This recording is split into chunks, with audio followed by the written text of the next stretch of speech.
여러분 기독교에 성례가 있습니다. 거룩한 예식, 성례라고 하죠. 성례가 있는데 세례와 성찬입니다.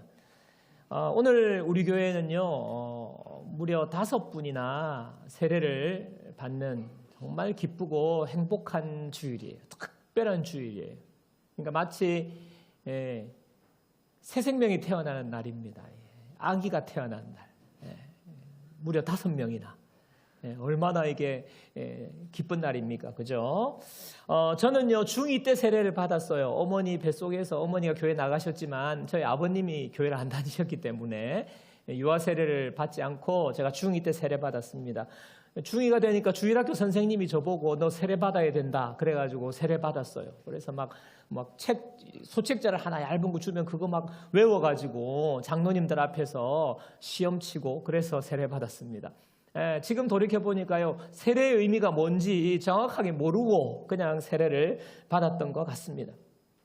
어떤 분들은요, 여기 계신 어떤 분들은요, 군대에 가서 세례 받은 분들도 계실지 모르겠어요. 군대에 가서 제가 다닐 때만 해도 군대가 굉장히 힘들고 어려운 곳 아닙니까? 너무너무 힘드니까, 마음이 너무 힘드니까 교회 가서 떠나갔다가 분위기에 휩쓸려서 그냥 혹시나 모를 위험에서 나를 보호해 주실 수도 있다는 생각으로 얼떨결에 세례받은 분들도 있고요. 간식 때문에 따라갔다가 세례받은 분들도 있을지도 모르겠습니다.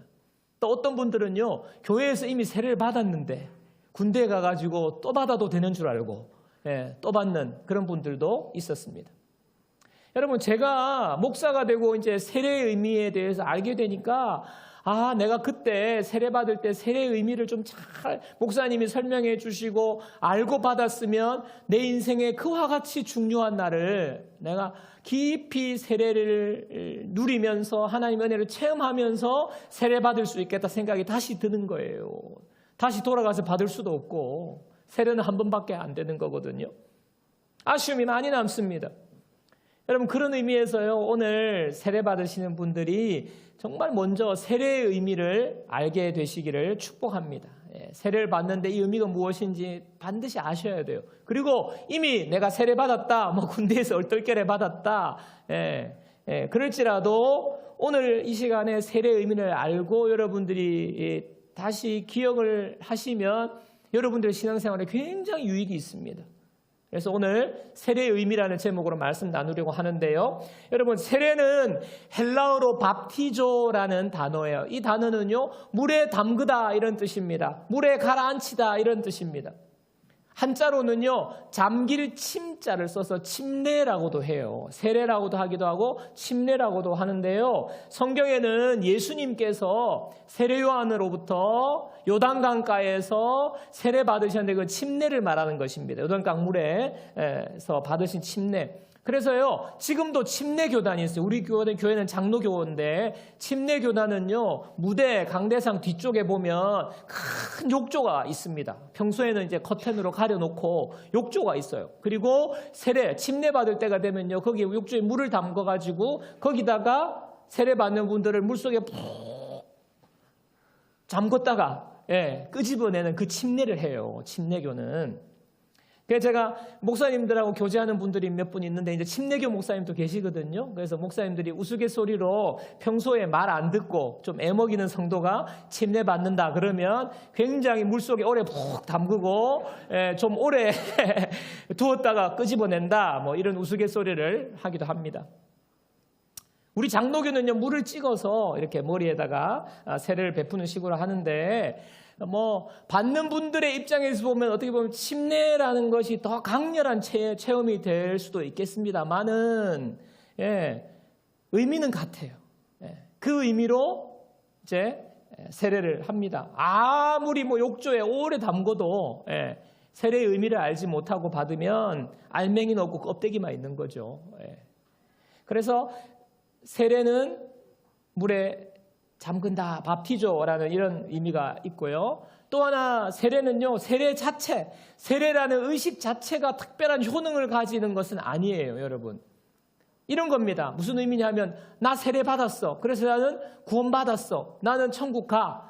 너 세례 안 받았지? 그러면 너는 지옥 가. 천국 못 가. 그게 아니라는 거예요. 세례 행위 자체가 특별한 효력을 가지는 게 아니라는 것입니다. 하지만 진정한 믿음을 가진 그리스도인이라면 반드시 받아야 하는 것이 세례입니다. 진짜 내가 믿음을 갖고 있다, 나는 그리스도인 되었다라고 고백한다면 세례 받아야 되는 거예요.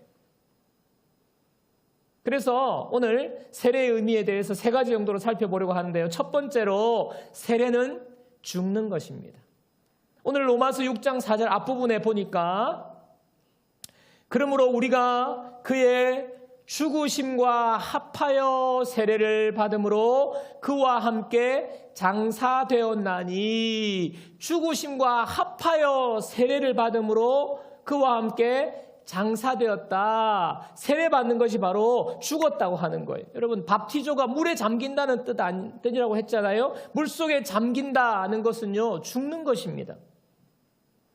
사람이 죽으면 아무 반응은 안 합니다. 사람이 죽으면 말도 안 하죠. 사람이 죽으면요, 아무런 움직임도 없습니다. 행동을 못 합니다. 죽는 거예요. 이전까지 우리가 죄된 본성으로 살던 내가, 세례는 죽었다는 것을 말합니다. 이전까지 내가 내 생각대로, 내 마음대로 살던 내가 죽었다는 것을 말합니다. 하나님 보시기에 죄인이었던 내가 죽었다는 것을 말합니다. 여러분, 죄의 삭은 사망이죠. 죄로 인해서 하나님과 우리 사이가 멀어졌어요. 죄 때문에 하나님 필요 없어. 내 생각이, 내 판단이 다 옳지. 온 우주 만물을 창조하신 하나님이 우리 인간을 만드시고, 하나님께서 우리를 다스리시고, 하나님께서 우리가 살아갈 수 있는 모든 것을 가르쳐 주셨는데, 우리 인간이 하나님의 형상으로 만들어서 너무 똑똑하다고 생각해가지고요, 자만하여가지고 하나님 없어도 돼, 내가 옳지, 내 생각이 옳지, 이 어리석은 거죠.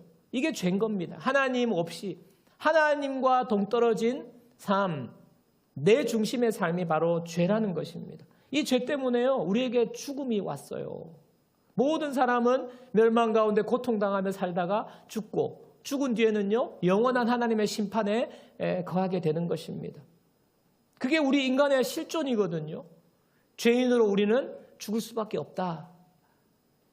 이게 인간의 실존인데, 로마서 1장 18절에 보시면요, 하나님의 진노라고 되어 있습니다.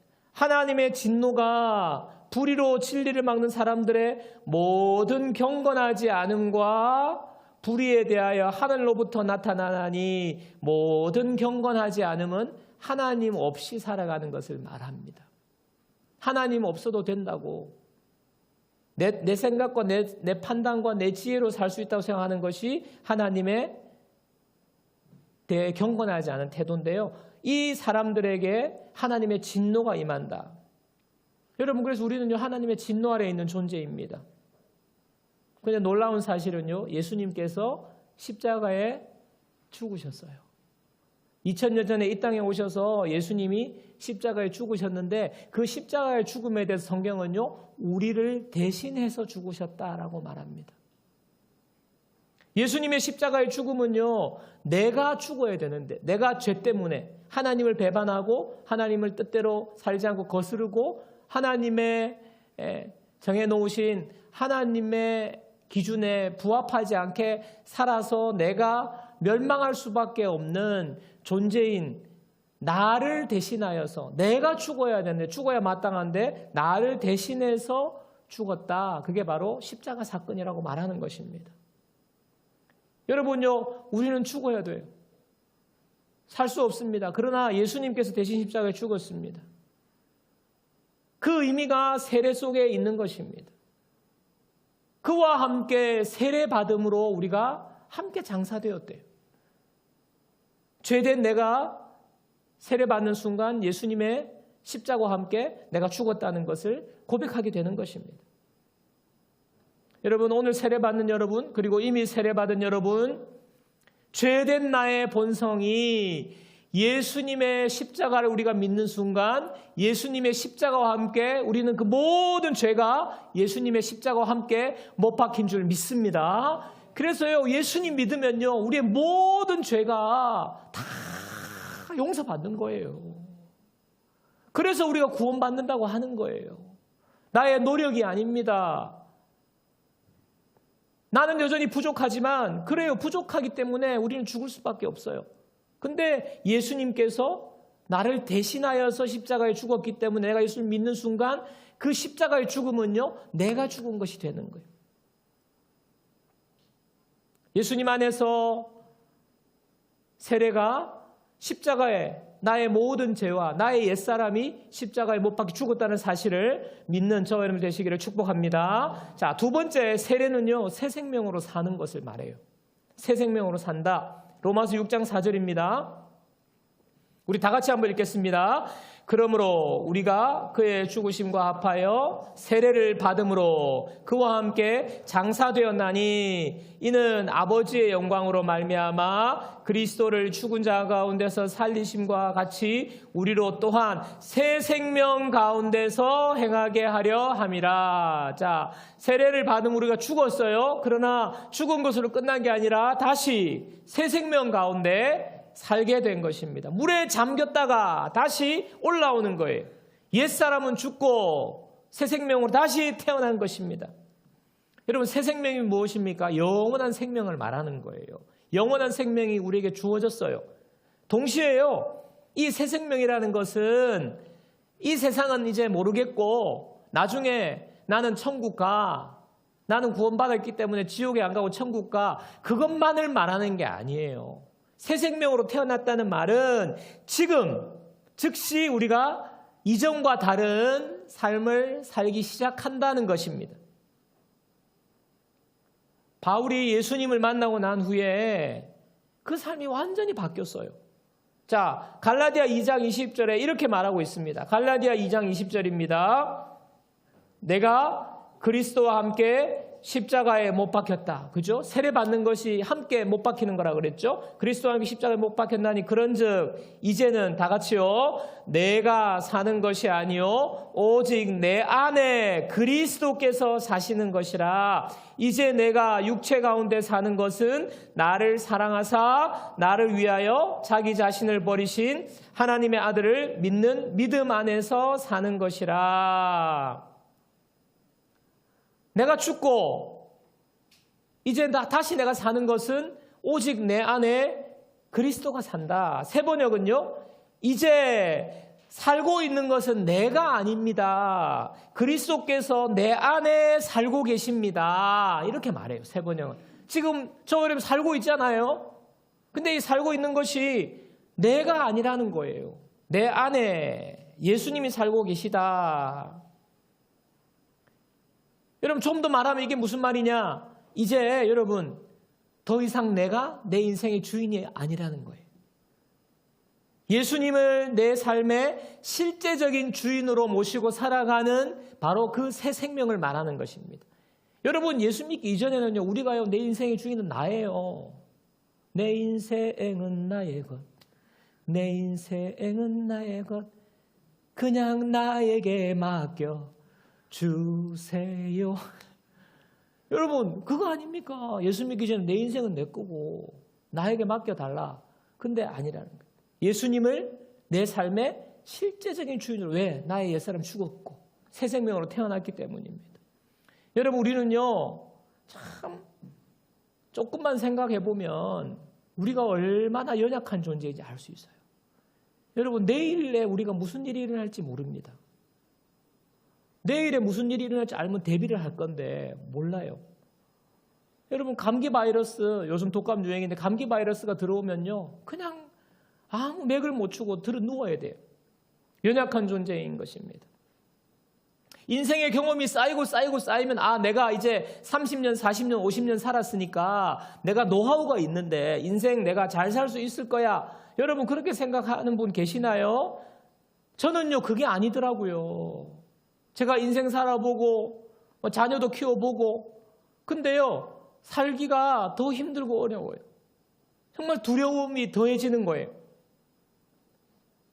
제가 제 인생의 핸들을 내가 쥐고 내 인생을 헤쳐나갈 자신이 저는 솔직히 없습니다. 가족을 생각하고 자녀를 생각할 때 솔직히 자신이 없어요.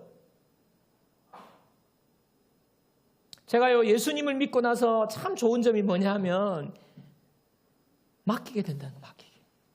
예수님께서 너희 염려를 다 내게 맡겨라. 내가 너희를 돌봐줄게. 예수님이 말씀하셨잖아요. 너희 염려를 다 맡겨. 지금 제 머릿속에 뭐 이런저런 생각을 하면요, 이거 참 자녀들 이제 공부시키려면 돈도 필요하지, 뭐 계산이 안 나오는 거예요. 근데 예수님께서 너 염려를 다 맡겨버리래요. 맡겨버리라는 건 집어 던지라는 것이거든요. 예수님께 집어 던지라는 거예요. 예수님께서 우리를 돌보신다. 여호와가 나의 목자가 되신다고 말씀하십니다. 여러분, 우리 예수 믿는 자에게는요, 하나님이 저와 여러분들의 주인인 것입니다. 저와 여러분은요, 하나님의 것이에요. 오늘 밤이라도 하나님께서 우리를 불러가시면 우리에게 내일은 없습니다. 생명이 하나님의 것이고요. 우리의 인생이 하나님의 것이에요. 나의 인생을요, 내가 직접 한 치 앞도 내다보지 못하는 이 연약하고 무지한 우리 스스로 인생의 핸들을 붙잡고 그냥 어디로 갈지 헤매는 것이 아니라 하나님이 우리의 인생을 직접 운전해 주시기를 원하시는 거예요. 그게 바로 내 안에 내가 사는 것이 아니라 그리스도로 산다는 거예요. 예수님이 실제적인 나의 주인이 되신다는 거예요. 여러분, 여러분의 인생의 핸들을 여러분은 누가 쥐고 계십니까? 여러분 스스로 인생의 핸들을 쥐고 지금도 고군분투하고 계십니까? 그 인생의 핸들을 하나님께 넘겨드리세요. 하나님께서 우리의 삶을 이끌고 가십니다. 하나님을 우리의 주인으로 모시십시오. 예수님을 내 인생의 주인으로 모시는 겁니다. 그럴 때 우리의 삶은요, 평안한 거예요. 왜? 하나님이 전지전능하신 하나님이 인도해 주시기 때문입니다. 그래도 목사님, 종은 좀 아닌 것 같아요. 그냥 막 하나님이 좀 저의 파트너가 되어가지고 좀 내 말도 좀 들어주시고 종이라니. 근데 여러분, 하나님이요, 예수님을 우리를 위해서 십자가에 죽기까지 내어주실 정도로 우리를 사랑하시잖아요. 예수님을 십자가에 죽기까지 내어주시기까지 우리를 사랑하시는데 우리에게 무슨 지분이 필요해요? 그분께 100% 다 맡겨드리는 것이 최선의 길입니다.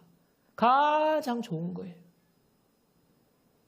그래서 우리는 어떤 분의 종이 되느냐, 그게 중요하잖아요. 내가 볼 때는 미덥지 않고 시덥지 않은 분의 종이 아니라 나를 위해서 독생자 예수 그리스도까지 십자가에 죽을 정도로 죽기까지 내어주신 분이 나의 주인이 되신다. 그리고 다 맡겨드리는 거죠. 저와 여러분들, 예수님을 나의 삶의 주인으로 모시고 그분을 따라 살아가는 것이 나의 인생의 가장 좋은 길임을 믿으시는 저와 여러분 되기를 축복합니다. 세례의 두 번째 의미는요, 새 생명으로. 이제는 내가 주인이 아닌 거예요. 자, 세 번째는요, 세례는요, 하나님의 자녀가 되었다는 의미입니다. 하나님의 자녀가 되었다는 의미입니다. 여러분, 세례가 옛사람, 죄된 옛사람이 죽었다고 말씀드렸는데 예수님도 세례 받으셨거든요. 그러면 예수님도 그러면 죄인이셨나? 예수님이 죄인된 옛사람이 돌아가신 건가? 세례 받음으로? 그것은 아닙니다. 예수님의 세례는 그런 의미로 받으신 게 아닙니다. 자, 마태복음 3장 16절 17절 보겠습니다. 자, 우리 다 함께 읽습니다. 예수께서 세례를 받으시고 곧 물에서 올라오실새 하늘이 열리고 하나님의 성령이 비둘기같이 내려 자기 위에 임하심을 보시더니 하늘로부터 소리가 있어 말씀하시되 이는 내 사랑하는 아들이요 내 기뻐하는 자라 하시니라. 예수님이 세례 받으실 때 일어난 지금 모습을 묘사하고 있는데 하늘이 열렸어요. 하늘이 열리고 성령이 비둘기같이 임하시고 음성이 들렸습니다. 이는 내 사랑하는 아들이요 내가 기뻐하는 자라. 하늘이 열리고 성령이 비둘기같이 임하고 내 사랑하는 아들이요 내가 기뻐하는 자라. 여러분, 예수님의 세례식은 예수님이 이 땅에서 공생애를 시작하시는데 예수님이 어떤 분이신지를 지금 세례받는 그 이 순간에 하나님께서 모든 사람에게 보여주시는 거예요. 이 예수는, 세례받는 예수는 하나님의 아들이다.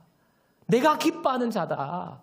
그래서 하늘에서 그냥 하늘문이 열렸다는 것은요, 하늘에서 모든 천군 천사와 영적인 존재가 지금 이 광경을 함께 보고 있다는 거거든. 드디어 예수님이 이 땅의 구주로, 이 땅의 왕으로 지금 임하셨다. 이 모든 것을 지금 예수님이 하나님의 아들이고 하나님이 내가 너무 기뻐하는 아들이고 이 세상의 구주로 왕으로 오심을 지금 세리머니 하는 거예요. 세리머니. 왕의 등극식 같은 거예요. 예수님의 세례는. 여러분, 이와 같은 것이 세례인데 우리도 세례 받잖아요. 이 세례에 이 의미가 포함되어 있는 것입니다. 여러분, 구약시대에는요, 이스라엘 백성은요, 세례 받지 않고 할례 받았어요. 자, 창세기 17장 10절 11절 보세요. 너희 중 남자는 다 할례를 받으라. 이것이 나와 너희와 너희 후손 사이에 지킬 내 언약이니라. 너희는 포피를 베어라. 이것이 나와 너희 사이에 언약의 표징이니라. 예. 할례 받는다는 것은요, 하나님의 백성이 되었다는 거예요. 내가 너희를 내 백성 이제 삼는다. 하나님의 백성이 되었다는 건데요. 그 할례가 신약 시대에 와서는요, 세례로 바뀐 거예요. 세례 바뀐 거예요. 골로새서 2장 11절 보세요. 또 그 안에서 너희가 손으로 하지 아니한 할례를 받았으니, 손으로 하지 아니한 할례, 세례를 말하는 거거든요. 곧 육의 몸을 벗는 것이요 그리스도의 할례니라. 자, 뭐예요? 그러니까 할례가 세례를 받겠다는 것은요, 세례 받는 순간 하나님의 언약 백성이 되었다는 걸 나타내는 거예요. 우리가 교회에서 하나님의 자녀, 당신은 하나님의 자녀입니다, 이런 표현을 많이 쓰죠. 예, 자주 쓰다 보니까 하나님의 자녀라는 말이 얼마나 대단한 의미인지를 간과하기가 쉬운데요. 이 당시만 해도, 초대교회 이 성경이 기록된 당시만 해도 누구누구의 자녀라고 하면요, 굉장한 지위를 가지는 겁니다. 상속자가 되는 거예요. 상속자가. 뭐 귀족 누구누구의 자녀 이러면요, 상속자가 되는 거예요. 그러니까 하나님의 자녀라는 그 용어를 함부로 쓰지 않습니다. 놀라운 하나님 나라의 상속자가 된다는 말이거든요. 여러분, 제가 군대 갈 때 그때는 막 2년 반 3년 이렇게 군복무를 했어요. 지금 생각해도 진짜 깜깜한데. 예, 했어요. 그러니까 참 진짜 뭐 들어간다 이러면 막 하늘이 막 까매지고 그냥 막 모든 이 세상에 하여튼 태어나서 처음으로 이제 절망감을 느끼는, 이제 그때가 이제 남자로서 군대 가는 날인데, 그 당시에요. 그런데 방위가 있었어요. 방위. 18개월 방위. 야, 방위 받으면 정말 부러웠어요. 근데 방위 중에도요, 지금은 없는데 육방이라고 했어요. 육방. 육방 아십니까? 6개월 방위. 6개월 방위 진짜 있었어요. 근데 6개월 방위는요, 제가 알기로는요, 3대 독자. 3대 독자는요, 육방으로 갔어요. 그 제 사촌 동생이요, 3대 독자가 돼가지고 육방으로 가 아닙니까? 제가 들어가서 한참 근무하고 있는데 걔는 어느 순간 갔다 왔더라고, 벌써. 예. 여러분, 그 육방을 뭐라고 한 줄 아세요, 그때? 장군의 아들이라고 했어요, 장군의 아들. 육방 받으면 장군의 아들. 면제 받았어요, 면제 받은 사람이 있었어요. 면제 받은 사람은 뭐라 했는지 아십니까? 신의 아들이래요, 신의 아들. 신의 아들, 하나님의 아들이란 말 아닙니까? 참, 세상에서 진짜 별것 아닌 군 면제, 별것 아니지, 별거지, 군대. 군 면제 받는 거 가지고도요, 신의 아들이라고 하는데, 여러분, 하나님의 자녀가 되는 것은요, 그와 비교할 수 없는 거예요. 정말 존귀한 존재가 되는 것입니다. 시편 8편 5절 보세요. 시편 8편 5절입니다. 그를 하나님보다 조금 못하게 하시고 영화와 존귀로 관을 씌우셨나이다. 우리를 말하는 거예요. 예수님을 말씀하시는 거지만, 여기서는 예수님 말씀하지만 예수님을 믿는, 하나님의 언약 안에서 하나님의 언약 백성이 된 모든 자들은요, 하나님보다 조금 못하게 하시고 영화와 존귀로 관을 씌워주셨대요.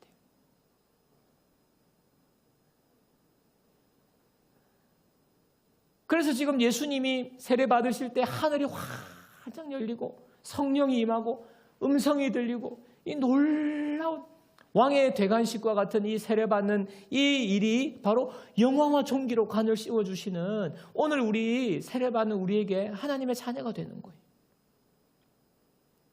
제가 20대에 굉장히 까칠했습니다. 전혀 안 믿기시죠?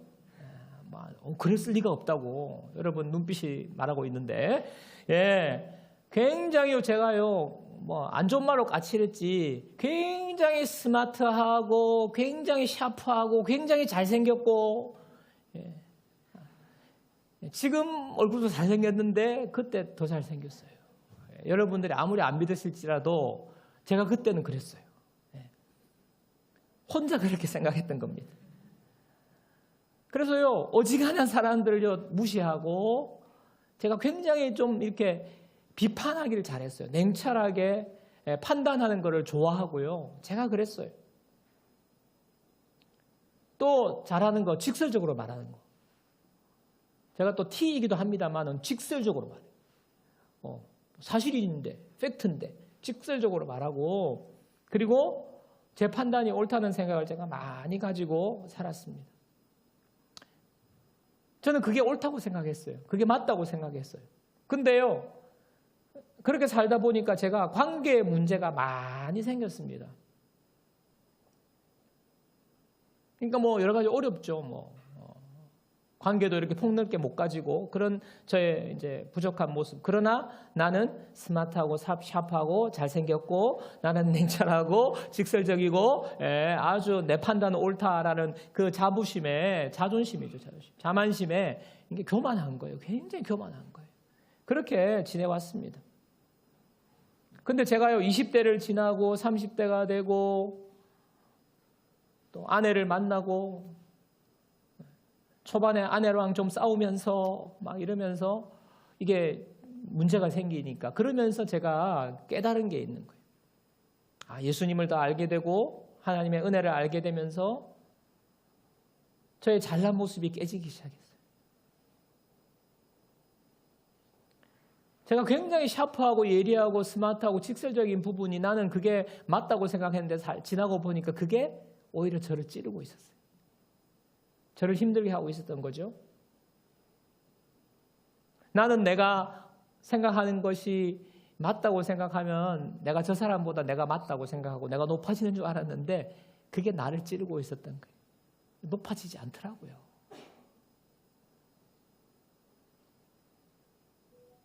제가요, 예수님을 더 알아가고 예수님 안에 거하게 되면서 방금 전에 읽은 시편 8편 5절, 그를 하나님보다 조금 못하게 하시고 영화와 존귀로 관을 씌우셨나이다.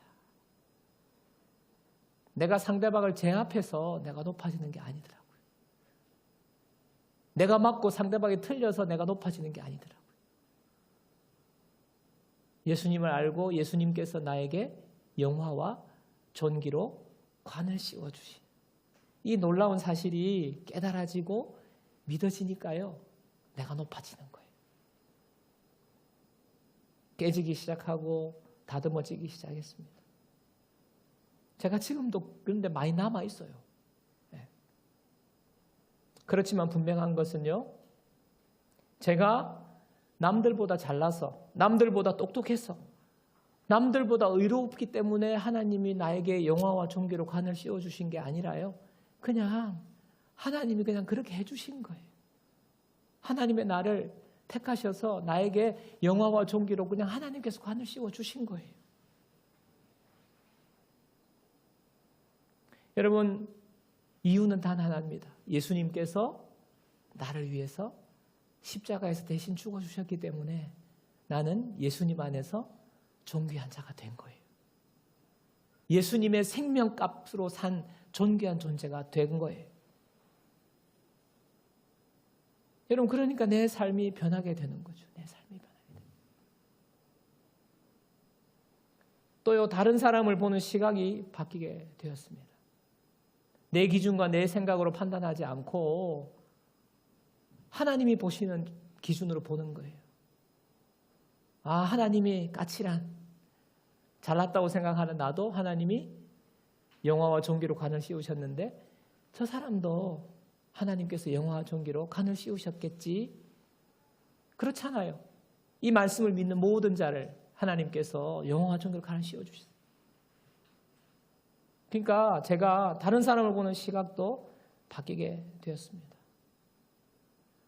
여러분, 우리가 예수 믿고 세례 받는다는 것은요, 하늘 문이 열리고 성령이 임하고 하나님의 음성이 여러분에게 들리는 거예요. 이는 내 사랑하는 아들이요 내가 기뻐하는 자라. 오늘 이 시간에 세례를 받는 분 그리고 세례를 이미 받은 분 모두에게 하나님의 자녀, 보배롭고 존귀한 하나님의 자녀가 되었음을 확신하는 은혜가 있기를 주님의 이름으로 축원합니다. 오늘요 이제 예배 후에 예식을 할 텐데 예식을 통해서 또 우리가 이미 이 세 가지의 놀라운 역사가 일어났다는 사실을 꼭 기억하는 저 여러분들 되기를 축복합니다. 여러분의 첫 번째 옛사람은 죽었습니다. 이전의 삶에서 그래서 떠나셔야 돼요. 두 번째, 새 생명으로 태어났습니다. 이제는요 내가 주인이 아니에요. 내가 주인이 아니에요. 예수님이 내 삶의 주인입니다. 예수님이 시키시는 대로, 예수님이 원하는 대로, 예수님의 말씀대로 따라가면 그것이 가장 최고의 인생이 되는 거예요. 자, 세 번째로 하나님의 존귀한 자녀가 되었습니다. 이 사실을 믿고 살아가는 저 여러분 모두가 되기를 축복합니다.